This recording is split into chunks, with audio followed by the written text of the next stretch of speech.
vinyl community, music lovers, and anyone else who just happened to stumble upon this video. This is Tone and Grooves. My name is Jeff, and I am filming the first video in a long time. I mean, it's been a while. It's been weeks. It was well before Christmas since I did the last video. I don't remember what that video was. I think it was a quick vinyl finds video. Anyway, so welcome to Tone and Grooves, and it's good to be back after a long vacation. Literally took some time off in between Christmas and New Year's for a trip to Florida with my wife, and so that took up a whole week. It was a fantastic time, and just busy with work and the holidays and whatnot. Haven't had time to make a video, so here I am back and gonna jump on the bandwagon, so to speak, with the Vinyl Tag 2018. You know, it's kind of interesting. I want to make sure I got this video in because it was really the Vinyl Tag 2017 that really began to inspire me to make videos and start a channel and all of that. And then I didn't, and you know, never really got around. Always intended to get around to doing the Vinyl Tag 2017, but didn't. So when I saw this 2018 tag going around, I was like, oh man, I gotta jump on that. And these are some cool questions. So been taking a little bit of time to think about it and gonna give it a whirl here. I guess keeping in mind that, you know, a lot of these the questions are phrased, you know, best album, favorite this, best that, you know, whatever. And you know, my best and favorites tend to change from sometimes from day to day, or you know, from week to week, month to month, whatnot. So a lot of these will be my current best, my current favorite. So anyway, have fun with this. So I got the questions here. What we got? First off, first video you ever saw in the VC. That was Vinyl on Video. The guy's name is Travis, and that was the first. I don't remember exactly which, you know, episode it was or which specific video it was, but I do remember Vinyl on Video. Guy by the name of Travis. And I just remember being struck by how cool it was, how laid back Travis was or is, and really, you know, his videos kind of hooked me, and I watched a lot of his videos. He doesn't seem to be around much anymore. I haven't seen any new videos from him in a long time, and which is, you know, it's kind of a shame.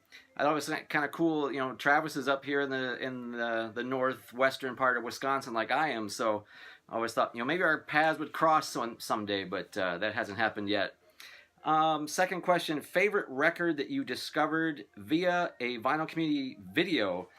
Some of these I kind of cheated. I picked two, but first up I got Return to Forever. Sequoia Flame, I think, is the channel, and discovered this via his videos. Fantastic jazz album. And I also went with a second one, a second favorite, Maria Muldaur. Jonathan over there at Cheap and Cheerful Record Collector had this in one of his videos, and when I found a copy I picked it up, and it is a fantastic album, kind of you know, folk rocky kind of album. Love Maria Muldaur and her stuff, as well as Return to Forever. So those are those. What are your other hobbies? My other hobbies is genealogy. I'm big into my family history. You know, we came from we're the Elmquists. We came from Sweden in the 1860s, and to Minnesota, and I just really have enjoyed working on my genealogy. And on my mom's side of the family, we've got some ancestry that goes back to Italy, and so it's just, I find that fascinating. History, just history alone, is kind of you might call it a hobby for me. I enjoy reading history, and big kind of history buff. So genealogy is a lot of fun for me, and that's my other hobby that I delve into when I have time. So what's up next here? Why did I start to collect? I've kind of touched on this in my introductory video to the VC. So some of this will be repeat, but I'll hit it again. I started to collect because I I guess you'd say I wanted to have it all. You know, it was Prince's fault, if you want to put, you know, blame it on someone. You know, I remember in the story that I've told this, I'll tell the story again anyway. You know, I first got into Prince during the Purple Rain era, bought Let's Go Crazy on a 45, and then later bought the LP Purple Rain, and figured, well, I didn't need that 45 anymore, so I traded the 45 to a friend who lived across the street, and then later, soon after that, checked out a book from the library about Prince and was reading that and discovered that, you know, on many, if not all, of Prince's singles were non-LP B-sides. And so I quickly discovered that Erotic City was the B-side on that 45 that I had traded away. And I was like, oh my, well, I got to have that back. So worked out a retrade to get that 45 back. And that really kind of, you know, turned me from just a music fan to a record collector, you know, to seek out all of those B-sides and whatnot, and worked my way back through the 1999 and on back into Prince's earlier career to get all of those non-LP songs. And, you know, and the Beatles too. I remember, you know, I was a Beatles fan, I guess, you know, because of my parents, and, you know, they had the red greatest hits, you know, was that 62 to 66 or whatever, and I listened to that a lot, but that was really my only exposure to the Beatles until there was some movie with Rodney Dangerfield. I remember the movie, and Twist and Shout was being played on the radio again because it was in this movie, and so I sought out other Beatles records at that point because Twist and Shout was not on that red greatest hits collection, and became big into the Beatles. And I remember, you know, I don't know what it was, you know, I got probably just, you know, reading about the Beatles and doing research on the Beatles and discovering that, you know, Apple Records was the Beatles' own label, and I don't know, something clicked, and I was just inspired to have. I was like, I would like to have all the Beatles records on Apple. I don't know why, that it just something clicked, and so I started hunting down Apple Records, and don't have all of them on Apple, but I do have, like, you know, all of John Lennon's catalog I have on Apple, and I have a lot of Paul McCartney stuff on Apple, and have, you know, accumulated some of the Beatles records on, you know, Apple reissues and whatnot. But I don't know. So Prince and the Beatles, and that desire to have it all, or to have the artist's catalog on their own label, turned me into a collector. Let's see, what's the next question here? Do you play an instrument, or are you in a band? I do play an instrument, but I'm not in a band. I play saxophone. Learned alto saxophone in grade school, elementary band, and played in the marching band, you know, through junior high, high school, and even into first couple years of college. But then left that, and I don't play very often, but I do still have my saxophone, and I can play it. So, but I'm not in a band. Ever work in a record store? I did work in a record store. I worked at Camelot Music. Camelot Music was a record chain that was pretty big there, you know, for a while, 70s and 80s and into the 90s. And I specifically worked at the Camelot Music store number 34, I believe, was our store number in Daytona Beach, Florida, and was assistant manager there for a while. Of course, by then we still had vinyl, but it wasn't. This was the 90s, so it was really more of a CD store than a record store. But we did still have vinyl. Most of it was all cut out by that time, but it was kind of cool though, because it was a great time to pick up, vinyl for cheap. So, but I did work in a record store, Camelot Music, man, and that was one of looking back, if there's a golden age or, you know, golden years of work or career, that was it. Working at Camelot was a lot of fun. That was a lot of fun. Let's see. Favorite album from the year you were born? 1971. So actually the favorite album that I picked, I don't have on vinyl yet. I have it on CD. That's Bowie, Hunky Dory. Love this album. I mean, this is, I discovered Bowie through Ziggy Stardust, and then this was the next album that I got by him, and I love this. I mean, Changes, Oh You Pretty Things, Life on Mars, Quicksand, Andy Warhol is a good tune, Song for Bob Dylan. I mean, it's almost a perfect album in my opinion. There's a lot of great stuff on here. And this has, as a bonus track, this is the Ryko, so as a bonus track, you've got on here The Supermen, which is a fantastic song. So, Hunky Dory. On vinyl, I did pick up to show another one, Rod Stewart, Every Picture Tells a Story. This is also, one of my favorite albums from that year. In my opinion, this is a perfect album. And of course, it's got Mandolin Wind. Mandolin Wind is probably one of my all-time favorite songs, ever. That is just a fantastic song. Plus, you got Maggie May and Tomorrow Is Such a Long Time, That's All Right, Mama. Seems Like a Long Time, which is another one. Reason to Believe. I mean, this is just filled with great music. This is fantastic. Love this album. Let's see. What classic record have you never heard? King Crimson, Court of the Crimson King. I've never heard that. And it's interesting that this question came up because I've seen that album being shown on a lot of vinyl community videos lately.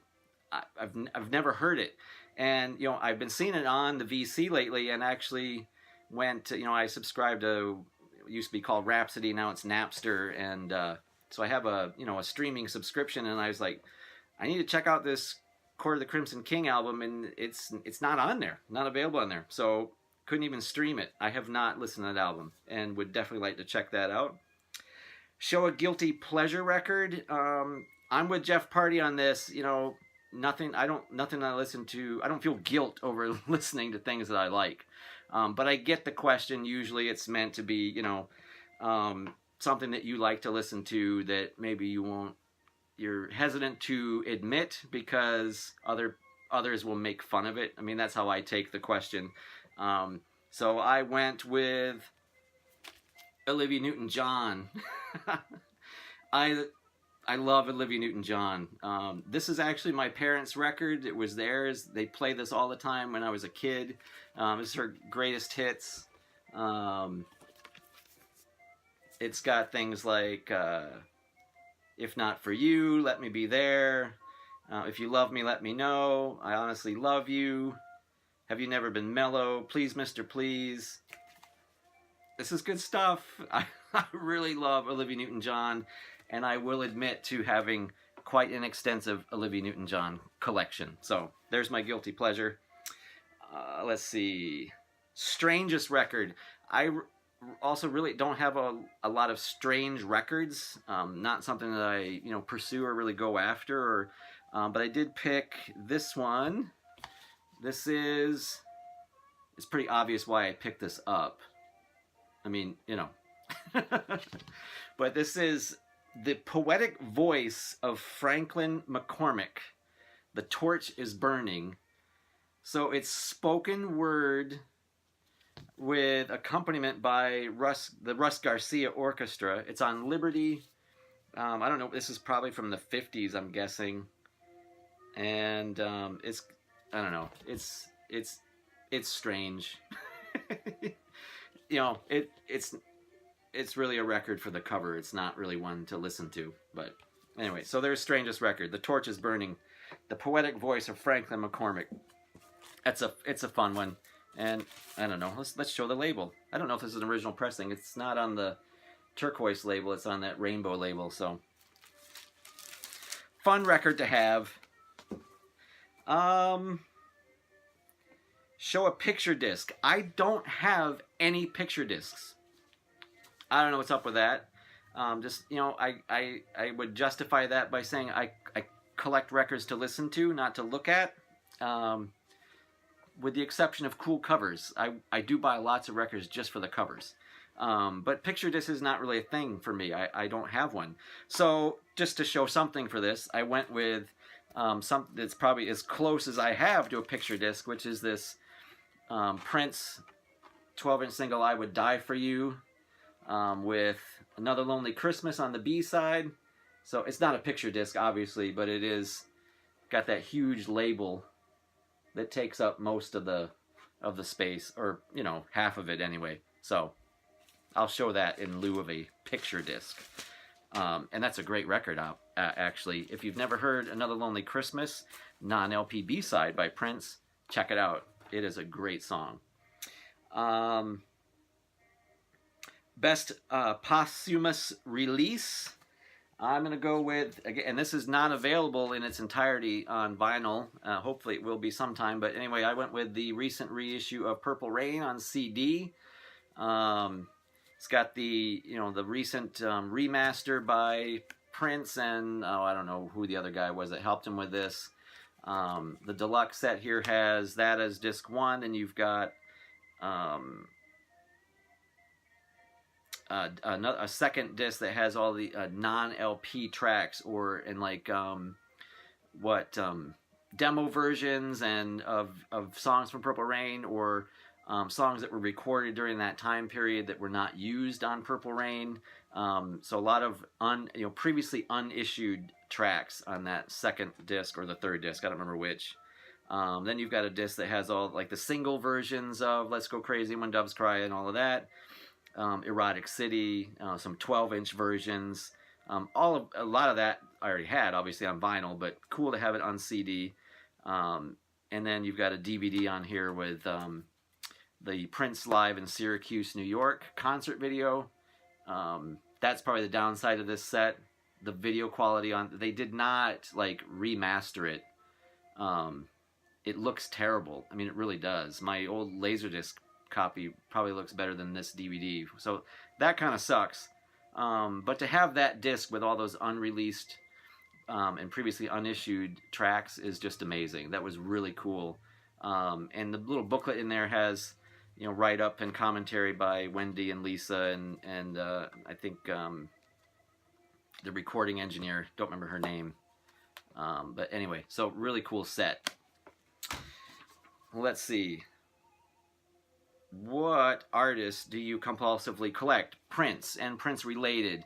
I hunt down anything that's on his Paisley Park label, groups that he produced, songs that he wrote and other people recorded. I showed that in another video too, my Prince and Prince related collection. That is something I just can't resist another Prince related release, so compulsively collect that. Best blind buy, that was kind of a tough question for me because I do a lot of blind buys. I hunt dollar. I mean, I'm like Jonathan, cheap and cheerful record collector. I do a lot of dollar store bins, thrift stores, so I feel like I can afford to take chances and make a lot of blind buys on stuff that I have no idea what it is, because it's cheap. So a lot of my collection are blind buys. What I picked was this one here, the Fatback Band, Yum Yum. Fatback Band, Yum Yum. This was a pricey blind buy. I found this at our local. It's an hour away record store. Funk. Kind of funk, disco funk, and this was, it was, for a blind buy, it wasn't cheap. It was like $25. But I don't know, maybe it was the cover, I don't know, but I like some good funk and even disco, and I don't know, something about it, I was just like, I'm gonna take a gamble on this. and it's really good. It's great funk album. And really enjoyed that. So that was a blind buy that really paid off. And it's on the, here, we'll show the Event Records. There's that label there. The Fatback Band, highly recommended funk album. Blind spot artist, I went with Led Zeppelin. And I'm actually kind of glad that this question came up, because previous to watching these 2018 vinyl tag videos, I had one Led Zeppelin album, Into the Outdoor. This was the only Led Zeppelin album that I had, and it's a cool album. I like, and I've got the original, little brown paper bag. It's on the Swan Song label, and actually, so after I saw some of these 2018 vinyl tag videos, I was out at Walmart. Our Walmart, I haven't heard anybody talking about this. I don't know how other Walmarts are, but our local Walmart has now started carrying vinyl, which, you know, I guess there's pros and cons to that. The pro is obviously that, you know, even the big box major, you know, chain stores are seeing that vinyl is back, quote unquote. And, you know, for us who live an hour away from the closest real record store, it's kind of nice to have an option at Walmart. So I had a gift certificate that was given to me as a Christmas gift and had some money on there. And so I picked up Led Zeppelin 4 at our local Walmart. This is the, you know, obviously the remastered, recent reissue. And so I'm kind of digging, exploring Led Zeppelin now, because that definitely is a blind spot in my collection. What we got next here? Your favorite album cover. This is probably one of the hardest questions on this list. Favorite album cover. I buy a lot of records just for the album covers, because I love album cover artwork. And especially like stuff from the 50s and 60s. I mean, I've got a whole collection of Jackie Gleason records that, you know, I'm not gonna listen to those, but I love the album cover artwork. You know, there's a lot of the Capitol I should do a video just on, you know, favorite album covers. You know, Capitol Records for me in the 60s is like, there's just so many really cool album covers from that time frame, and I just love picking those up. And you find those in the dollar bins in the thrift stores often. But I went with an album that for me is a fantastic cover. I just totally dig this. I don't know. This is Michael Schenker Group, Built to Destroy, and I picked it because part of it is nostalgia. I remember seeing this in the bins as a kid. You know, I mean, a teenager, I guess. You know, and I was just fascinated by this album cover. It just really, and I didn't buy it then because I didn't even know this group. But this album cover just really, like, I don't know. I was just enthralled with it. And it is, I mean, you know, I guess what I love about this is that, you know, it really kind of, to me, it exhibits I don't know, I mean, for a rock and roll record cover, this is just, it's awesome. It's amazing with, you know, breaking his guitar, you know, just smashing his guitar, but it also is like the 80s excess, you know, kind of that goes with rock and roll. You know, he's not smashing his guitar on stage. He's smashing it into his Mercedes, smashing the window. His, you know, the groupie or whatever here with the champagne bottle and, you know, the look of fear and desperation and the title, Built to Destroy, with this, you know, this picture, this scene going on here. To me, this is just a fantastic album cover. It's just great. So I picked that as favorite. Again, you know, I don't know. I have lots of favorite album covers, but this one I just think is just great. And I also picked, again, as an illustration of some of that stuff from the Capitol records from the 60s, George Shearing, On the Sunny Side of the Strip. This is a fantastic album cover. I just love this. I mean, it just gets, you know, I want to be there, you know, hanging out with these couples on the Strip, you know, hitting up jazz clubs and, you know, going to cocktail lounges, and it's just a really cool album cover. I love this. Let's see, what else we got? Coming towards the end, are we? I think. A show record with Sentimental Value. These, I've got two. They're in, you know, what jackets I had to buy, because these are old 78s that belong to my grandparents. What this is the Gould Banjo Band performing at the World's Fair, July 11th, 1939. These are like, you know, private issues, releases. The labels are old and chipping away and literally like crumbling off. And what's awesome about this, why these have, there's a second one here, why these have sentimental value. My grandmother was in Gould's Banjo Band. Gould, I think C.W. Gould, I think was his initials. He he had like a music store in Minneapolis and had this banjo band with like 30-40 banjo players in this band, and they played local gigs at, you know, places around the Twin Cities area, and went to the World's Fair in New York City, 1939. My grandmother went with the band to the World's Fair and played with the band, and those recordings, lost the questions, it's a live recording of their performance at the World's Fair. So there's my grandmother on a 78 playing her banjo with the Gould's Banjo Band. Definitely high sentimental value. And let's see, your favorite album no one else seems to know about. I went with, oops, I keep dropping the questions. Arnett Cobb, Smooth Sailing. Fantastic jazz album. It's an original pressing on the yellow Prestige, 1958, I think, or 58, I think, something like that.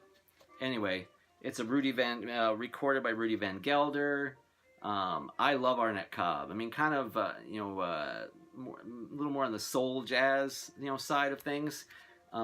Just fantastic stuff. And this has Buster Cooper on trombone, so you got tenor sax and trombone, and I love this album. It's phenomenal album. I very rarely hear people talk about Arnett Cobb, even, let alone Smooth Sailing. So highly recommended jazz album. I love this. I Don't Stand a Ghost of a Chance with You. That ballad is just phenomenal on here. Great album. And then the last question is, favorite album out of a genre that you don't know much about? I went with Tony Furtado's Swamped. This is like, old school banjo-centric bluegrass. It's on Rounder Records, and this could have been a contender for that, favorite album that you discovered via the VC. I didn't discover Tony Furtado necessarily, but Rounder Records, Headley over at, another Fat Beater man talking about records, he's always talking about Flying Fish and Rounder Records. So when I found this Tony Furtado record at our local library for 50 cents in like their book sale room, and picked it up because I was intrigued by the banjo aspect, and I was like, well, Headley's always talking about Rounder Records, so picked it up. And it's fantastic. I mean, that guy can pick the banjo. I mean, it is really great. Like I say, that banjo-centric bluegrass that I really don't know much about. I mean, I've got some, Lester Flatt and Earl Scruggs records, but beyond that, bluegrass is really kind of an unknown for me, and I would love to explore that more, learn more, and delve into that. So there you have it. There's the 2018 Vinyl Tag. Thanks so much for watching. It's a little bit long, going on 30 minutes, so if you stuck in there for the whole deal, man, awesome. Thank you so much. Thanks for watching. Thanks for subscribing. People, keep picking up subscribers, even though I haven't been posting many videos, so that's kind of cool. And look forward to your comments, your chiming in the comments down below, making suggestions. Would love to, again, recommend some bluegrass. I mean, would like some heads up on that and where to go next after Tony Furtado and whatnot. So, thank you for watching. Thanks for subscribing. Thanks for tuning in. Until next time, stay in the groove.